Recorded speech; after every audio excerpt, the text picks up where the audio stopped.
think about, you know, how many students you engaged, what it accomplished, why you're spending so much money on one event. So that'll be something that we talk about later in the year with everyone. Yeah. Hopefully it'll be really clear, Yeah. like why, you know? Yeah. Like I won't have to justify when wearing Cox in it. Yeah, I would hope not. I would hope.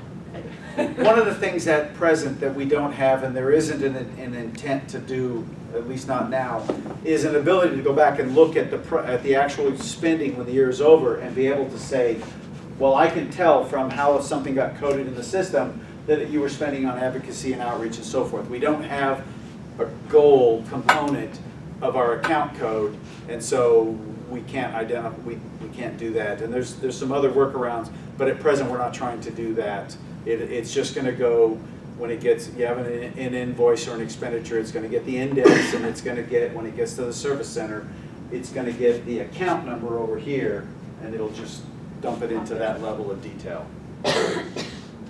But you will know what events you did and should more or less know what you spent on each of those events. At first glance, it feels like more to do, more breakout, and it kind of is, but you're saying that, just to kind of recap, just to repeat what you said, my understanding is that within the categories, moving things around is permissible, is cool, and as long as we're still aiming towards that main goal. So it, in essence, creates a little more freedom, right? I repeated what you said, right? You recapped it. I recapped. I know that in the prior year, some of the questions that came up were the different subcommittees actually reading the forms, and so people were wondering, like, for all the work that they're investing in it, to have questions that might already be answered within the forms be brought up again. And so I just wanted to make sure that, like, the additional work that's being done by the folks putting it together will be honored. I think kind of our goal with breaking it out like this is so that the students can more easily understand it, because for a student who's not really engaged in necessarily the accounting portion, just looking at these 500 different account codes, it doesn't mean a lot to them. And so we're hoping if they can see it broken down by category, they'll be able to look at it more critically and understand things better. And again, the assumption is, and I didn't go into that detail because I'm not the coordinator of the CRC, but that the budget authority for each of these programs will be able to say, when they're talking about the dollars that they've put in one column, they'll be able to talk about, well, these are the general activities that we do, and be able to really articulate that to the students, that this is what we're doing when we spend these dollars here, and this is why we do it, is because it promotes, you know, these specific goals, and that's why they're included in our budget, and that's what we're intending to do. Some, like the CRC, is going to be different from other programs, where other programs may have a few key events activities that they do throughout the year, whereas the CRC is kind of, it operates year round. And so you're going to have some differences, but nobody's going to know that better than the actual program manager, and to be able to articulate that. And as Stephanie said, this is a first year, we're kind of have to see how it goes, but I really think it will really improve the students' ability to understand why are we doing that? What does it do for students, and what does it benefit them? And just to your comment about honoring the work, you know, I sat through all of the subcommittee sessions last time, and the students absolutely do read all the documents. They deliberate over them. They have a lot of conversation about them, in addition to your individual presentations. And I really do believe this is going to help them make more sense out of what they're deliberating on. It looks like there's, you know, I think we've talked about this a little bit, that there's some significant overlap among the categories. So I know you said it doesn't matter really this year as far as how it's distributed, but do you have any advice on, you know, for us when something does have a lot of overlap, to be helpful for you guys, because this is intended to be helpful for the future. You know, something student advocacy and student leadership and civic engagement, but then all of a sudden you have everything in student advocacy, like, we're not doing civic engagement, but really we are, you know. Do you have any thoughts on that? So there's a couple of different things you can do. You can split it amongst the categories and explain that, you know, this is one event, but we're splitting it because it meets all of these different categories that we have.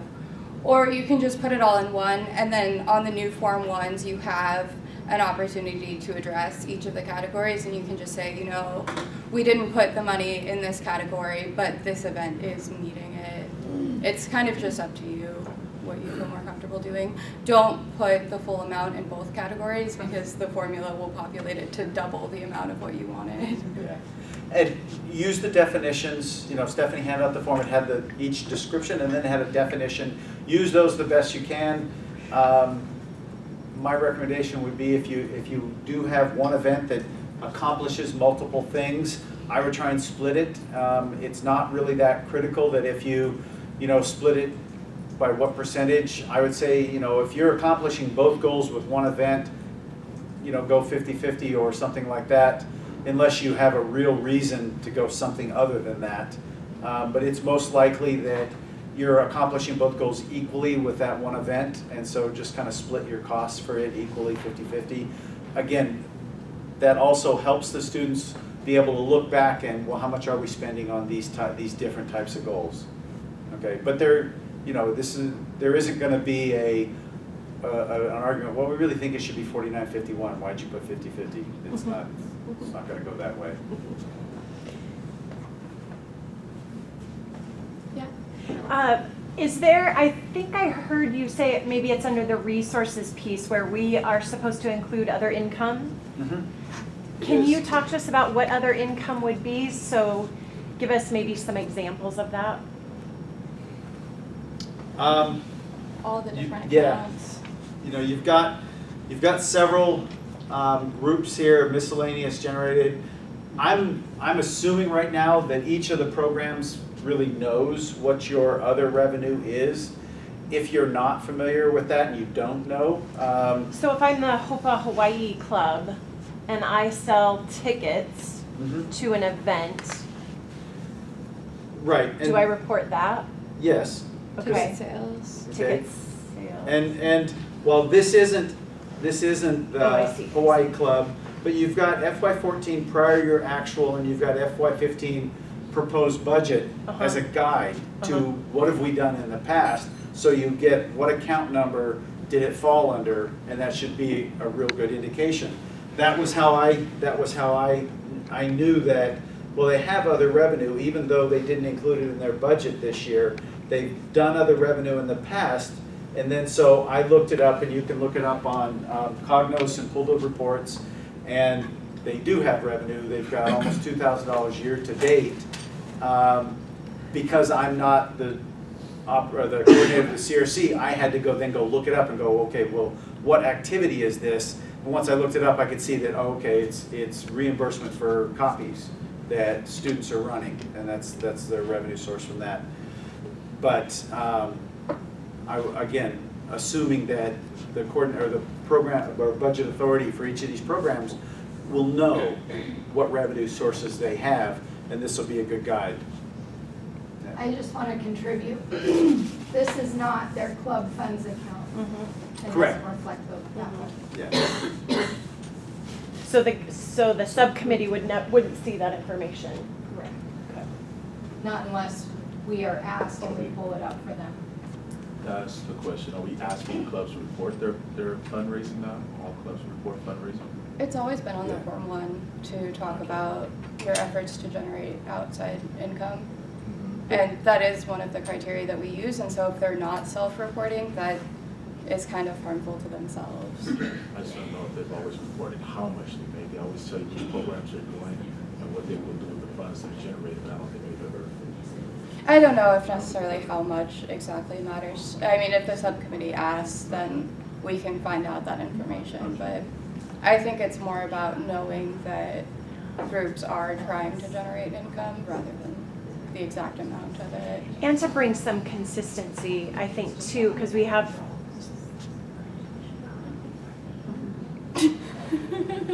we do have some processes that that would need to be looked at to ensure for some internal consistency. Like the ICC process where clubs can come and apply for funds, is that run similarly or differently than compared to the our rec clubs that come to Marcus and request funds for just, I mean, I would think it would be good if those processes were consistent, right? That's really kind of a pretty different process. If you look at, again, using the CRC,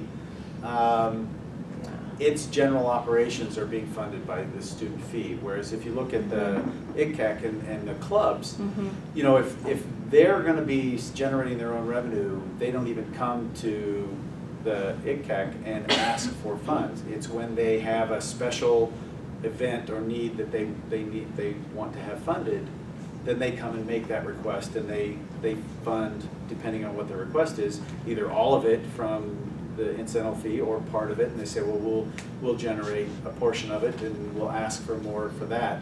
And so that's really a pretty different operation. They come and they have a specific ask for money from the ICCAC.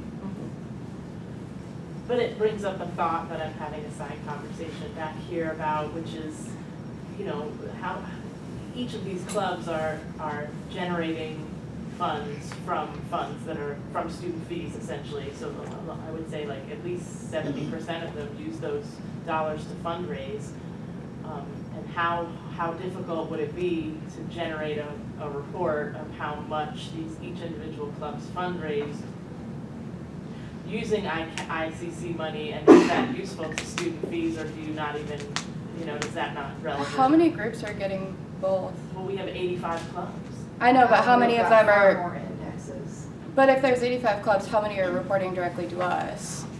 Oh, 85 clubs that report to ICC. Yeah. Okay. And that's what None I'm of them asking, are- how many of them are coming directly to us? Only The unions, right? The unions and the rec clubs. Yeah. Rec clubs don't get money from us though, we just give it to rec. Right, and they have their own system, Yeah. but they don't come to ICC for money, is what I'm saying. They come to ICC to participate, but not for funds. Do the unions get funds from ICC? No. Okay. So you're okay, you're okay with not knowing? Well, I think that's a separate conversation Yeah. than Okay. student fees specifically. Because you could certainly pull all the information, because these clubs have two indexes, one that they get from their student fee and then one that they fundraise. You could pull the information from all of that, but that wouldn't necessarily answer the question that they use these funds to fundraise for this, and so all of these dollars were generated from that. That's not Not what necessarily universally accurate. So Okay. just pulling the total dollars would certainly give you some information, but I'd be hesitant that it necessarily draws all the conclusions that you might think it does, because they're so varied across what each club is doing and not doing. Last year, what we did was use that as a tool during the time they were giving their presentation, to stimulate questions for the person doing it. Any other questions? If there's no further questions, that's really the agenda for today. It's way towards the end. So this is my first time hearing a lot of this stuff.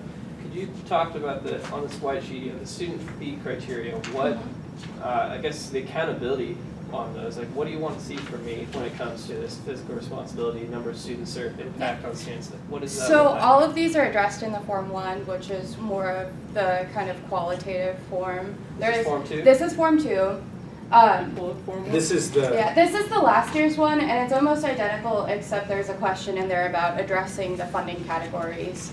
And so all of these criteria are addressed in the Form 1, and you're asked to just kind of give us a narrative about your program.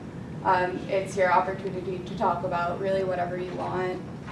And Willie can access what was submitted last year for outdoor programs? Yeah, sure. Next question. Who would I contact involved with? It's in the student life shared drive. Sure, yeah. Your stuff. It's on our website too. Oh, is the it? student fee Awesome. website. you can see a little bit the questions, the header question for each, and then they wrote their response. So you all, timeline? yeah, I was just about to get there. You all get them today, and they are due Wednesday, January 7th. Is there any guidance, Stephanie, on what you want to see, what you don't want to see? Just so we can honor that, have an opportunity to honor that, and then maybe Mark, from the budget and planning perspective, any advice, insight to budget authorities? Our advice is to stay as flat as possible. We're still not in a very good situation as far as our reserve, as well as we have to now figure out how to pay for the rec center. And so it's going to be another year of kind of tightening our belts and dealing with less than we'd like to have. And so I just say that it's really important to spend time critically thinking about your responses to the questions on the Form 1 and really demonstrating to the students why each of the programs are critical for us to be funding and providing to students.